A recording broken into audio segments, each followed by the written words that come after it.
Hi. So the Vice President of Student Life serves as one of the primary liaisons between students and administration on all matters related to campus life. The VP is the head of the Student Life Committee, which works to ensure that all students on campus have the best possible experience at Case Western. Examples of student life initiatives include campus safety and security, student health and wellness, transportation, school spirit, and campus food, among many other important topics. So with that, I will give you each a minute and a half. To begin, we will start with Ananya. Thank you so much. Hello, everyone. My name is Anania Hari, and I'm a second-year student running to be the VP of Student Life for the upcoming school year. I have worked on USG for the past 2 years, and most prominently, I've worked in student life and PR. In these past 2 years, I've held a number of leadership positions, which have given me the opportunity to gain the experience and knowledge to lead the Student Life Committee. I would like to use my experience to advocate for the student body by establishing a free food pantry and a flexible meal plan to alleviate the financial burden for the average student. Additionally, I would like to spearhead some spirit and bonding activities to allow students that have missed out the most on campus due to COVID-19 to be able to experience and bond with each other and get to know CWRU. Finally, I would like to collaborate with the PR committee to improve USG transparency to ensure that no student is left in the dark and that they know that their concerns are being heard and advocated for by student life. Thank you so much for your time, and I hope to win your support for the upcoming election. Thank you. Henry? Good night, everyone. My name is Henry Perez, and I'm currently a sophomore serving as rep from the College of Arts and Sciences since back in September.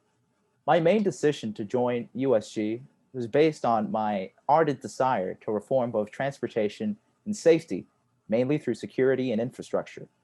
I think that if the people elect me as the future VP of Student Life, I would like to centralize reporting infrastructural issues on campus. And this is not merely fixing pipes and cracks, rather it encompasses services such as the internet.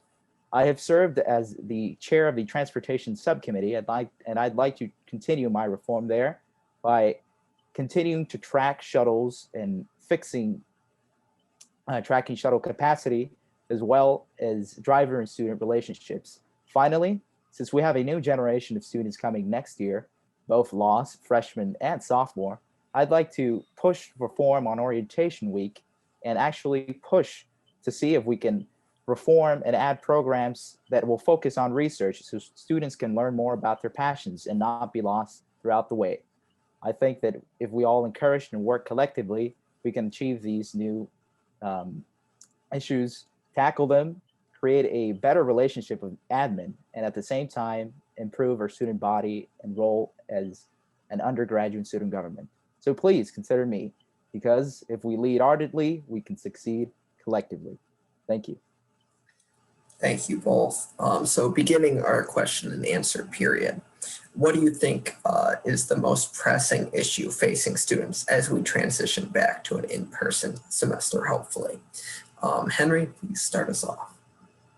Yes, actually, as a committee, we've been deciding that we need to push for more reform for orientation week. We've had different issues on campus. Largely, we've seen that last summer, there was a big page and talking about issues regarding sexual harassment. But really, it is a mix of reforming those programs through orientation week. And at the same time, we face another big challenge besides those past and recurrent issues of informing our new 2 sets of classes of freshmen. We actually have the actual freshmen and those sophomores that are actually haven't had the opportunity to go back to campus. So that's why I call them the 2 sets of freshmen. I think that by tackling issues through orientation week, as we have discussed already through the committee work, we can reform and advocate for those social issues, but at the same time, regarding major exploration, as well as students finding their passions, we already have the info. We can look for the info on the Case Western site, but I think that students are sort of lost. They really don't know where to get that information. They don't know where to look. They don't know where to start. And I have met lots of students that have found their passions through clubs and research, mainly through the source program that we have available on campus. I think that as a committee, we can actually publicize that info even more, work with the reform that we have already proposed. Both Representative Hari has proposed and also other colleagues that are present here in this meeting. And from there, we can work and tackle those issues. We need to work with the newer classes, the people who are going to be lost and need our support and push. If we tackle from there, we can continue the recurrent issues and succeed collectively. Thank you. Thank you. Ananya? Hey Nathan, do you mind repeating the question one more time? Yeah, definitely. What do you think is the most pressing issue facing students as we transition back to an in-person semester, hopefully? Thank you. So we all know that COVID has hit, especially students, pretty bad with like mental health and not being able to experience campus life. And speaking to many of my peers that are freshmen and also sophomores, they really feel like they've missed out on that campus bonding experience. So that is, I think, one thing we need to put on our forefront is coming in next year to allow students to be able to bond with each other and get to know CWRU as a university, which they've missed out, especially staying at home. Additionally, I also think COVID-19 has hit the most vulnerable of us terribly, and this has increased like financial insecurity on campus. So I think establishing like a food pantry or doing absolutely anything to just alleviate that burden for students would be very important in the upcoming school year. Finally, I also think we need to seriously, not just in words, like seriously do initiatives to address student mental health and sexual harassment and those two aspects that have greatly affected student life in the past year. And there are, wonderful members such as Jesse and Sedona that are already working on initiatives to address those. So I really hope to push those initiatives to the forefront to make students feel safe and welcomed on this campus. Thank you. So both of you hit upon this a little bit, so I'd just like to go into some more detail. A great deal of students have felt like they've missed out on their college experience due to the pandemic. How do you plan on helping them regain some of the time they've lost? And again, we'll start in reverse order. So Ananya, you're up.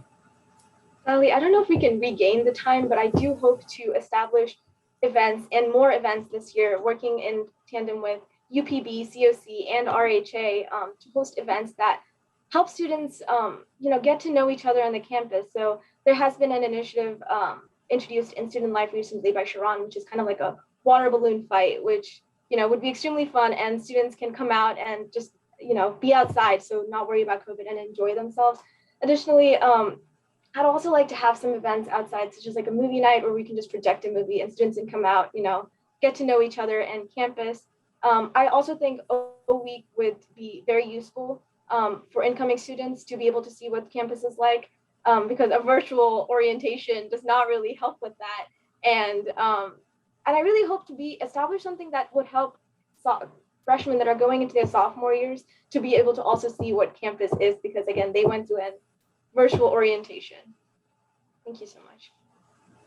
Thank you. Henry? Yes, thank you. I think that there's always lots of info available for the new students, yet they won't really be much familiar with the freshman experience of actually going perhaps to Leutner if you went to Northside, and having that different experience from you being in person and you being abroad.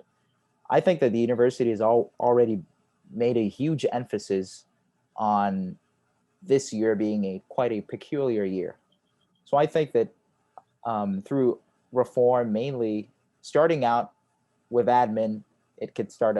I think that if I'm elected, I'd like to meet with the admin starting late this semester or into the summer to see first how we can reform orientation week, because I think that this next orientation week is going to be obviously a huge didactic experience, but because we've missed a whole year, we're going to need to add different programs and different sections that will actually induce students to learn more and not just simply attend info sessions. Sometimes these can be quite overwhelming. And I think that if we actually increase those programs, but extend it through different periods by adding different activities, these could induce students to then join activities such as the undergraduate student government and different clubs, as well as find their passions, like I said, through source and research. I think that obviously we can't give them back the time and the experience. We could perhaps, if we're virtual to some point, work on an initiative that could actually give students a virtual experience of, well, the virtual prototype freshman experience on campus. That's the closest thing that we can give them. But we don't want to give something that's just short on depressing or see what could have been. Rather, we need to focus on learning from the past and from there succeeding. From there, adding different programs that could induce students to learn more about their future goals and not just keep repeating the past and thinking about the past and obviously the gloomy times of COVID-19. Thank you.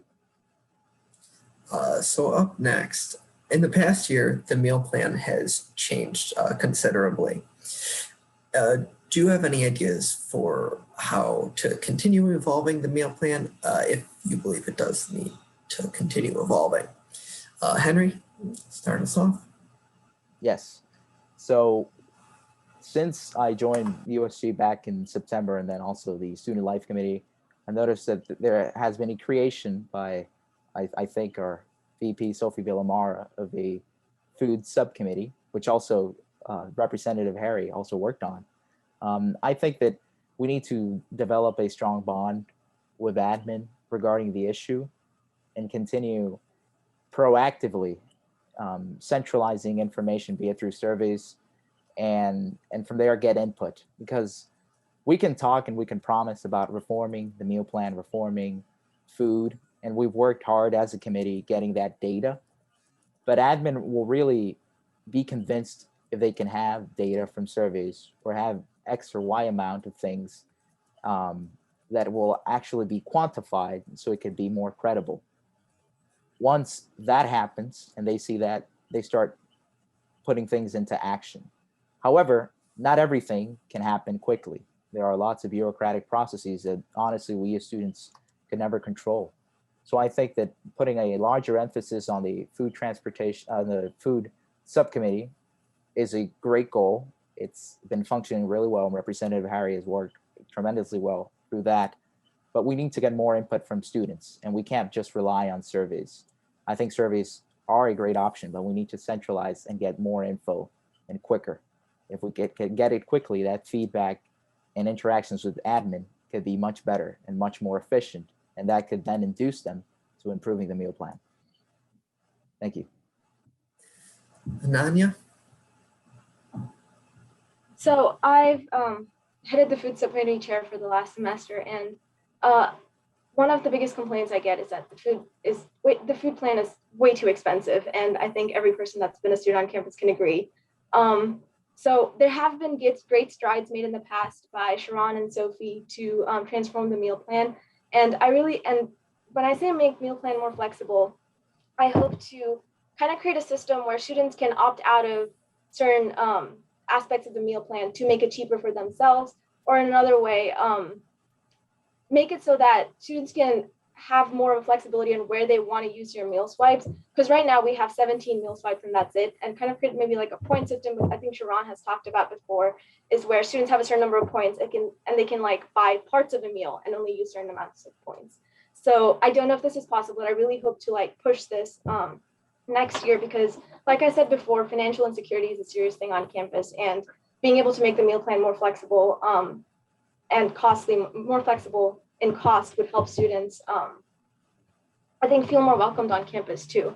Additionally, I do think, I personally, I've worked on PR, and I was the feedback subcommittee chair, and I think surveys do go a long way, and we have done numerous surveys in the past about students, what they think on the meal plan, and we have the numbers, we have the data, and we have students that have, quantified how much money goes into the meal plan and where it's used for. So I think if we really utilize all the information that we have and go to admin with the information we have and are being succinct and truly advocating for the student body, I truly believe like we can at least get small reforms, baby steps until that will build into a bigger reform. Thank you. Thank you both. So for this next question, in a worst case scenario where COVID is still an ongoing problem next school year, how are you preparing to deal with it? To start, Ananya. Oof, that's not something I want to think about. But if COVID is the worst case scenario and we are on campus, I do hope that students can be on campus. And I have heard a lot of complaints about how testing is not accessible to students on both sides of campus, especially if you live on north side. So I do hope to push for a testing location on north sides for students. Furthermore, I don't want to give up on the idea of like students being able to get to know CWRU on bonding better. So again, I hope to work with, I guess, RHA, CFC, and UPB to establish some virtual bonding and maybe something more interactive other than just coming on Zoom and watching a movie, something where students can, meet each other and get to know people on campus. But I'm crossing my fingers and really hoping that it doesn't come to that. And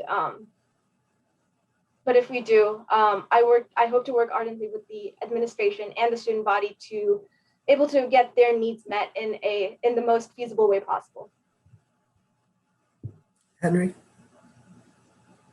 Yes, so I know that already our university has more or less virtual touring in their website, but I think that if that were the case, that we were all stuck, like I am, remote all year long next year, we would need to create an enhanced virtual experience for students, and that would mean meeting up with my other fellow VPs if I end up getting elected and gathering information so we could create some sort of, or add a feature in our website where we as the undergraduate student government could add a big feature of the virtual experience through CASE. We really have lots of talented students within and beyond USG that like to take pictures or just in their free times work on just editions and videos. And I think that we can add those aspects through a big virtual bonding experience, basically like a map as if you were actually at CASE. And I don't mean just Google Maps, just clicking, oh, okay, that's Leutner. I mean a more interactive experience. I think that this could be more convincing if we talk with several administrators, especially the ones dealing with career services and work in conjunction with advisors, mainly navigators who serve as more spirit life promoters. And from there, I think that if we work in conjunction with them, we could create a better experience when it comes to the student life aspect that people tend to criticize it. We as a school lack that school spirit. I think that could enhance it in that way. As for the academics, if we were stuck once again all year long like this, we would need more flexible mental health days. That doesn't just mean arbitrarily adding a mental health day. That means from the get-go at the start of a semester, outlining when those days would be, not just giving them arbitrarily. I think that students really, even though they do relieve stress when they hear that they have a free day, it really isn't completely free because they have to compensate that free day with work because it's just a random Wednesday, and that really can't be happening. So I would work with admin to outline those mental health days and free days from the start of semesters so we don't get students' hopes too high and give them arbitrarily days that really don't function for their mental well-being. Thank you. Thank you both. Once again, the question and answer period has expired. You now will each have 1 minute of closing statements. Henry, you're up first. Yes.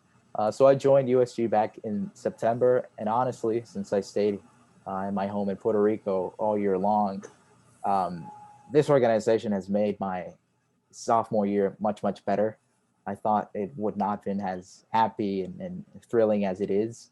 So I thank first the Student Life Committee as a whole. They've always been welcoming, lots of passionate people. Some are more quiet than others, but once you get to know and talk to them, it's really a great experience. VP Villamar, thank you for everything, for your support. You're my mentor, and I cherish you a lot. Representative Hari, I know that these might end up being contested elections, but I do value your work and overall your friendship. And I know that regardless of the results, we will achieve bigger change for this committee. So I value you a lot. And for the people in the student body, I think I've proven myself as a leader during this less short academic year. And I wish to continue being that leader if elected. So please, I can lead ardently, and that could produce collective leadership and collective progress. Thank you. Good night. Thank you. Ananya? Once again, I would like to thank everyone for coming out here today. Thank you, Nathan, for hosting this. And thank you, Henry. I have had the great pleasure working with you this year, and I'm glad that you are, I hope to work with you next year, regardless of what the results come out to be. And for everyone that's here, I hope that I've shown you that I have the leadership experience and idea to lead student life for the next year. I genuinely hope to put your voices and needs at the forefront when advocating for change. And before I say anything more, I want to thank both Sophie and Alex, who have been the two VPs I've worked with the most. They have really made USG a home for me and a place that I really feel welcomed, and I can say what I want to say without, being afraid that someone's going to judge me. And they've also created a platform where I can, serve people and be confident in what I can do for everyone. So thank you again, and I hope to win your support and to be a voice for you in the upcoming school year. Thank you both. This concludes this session. And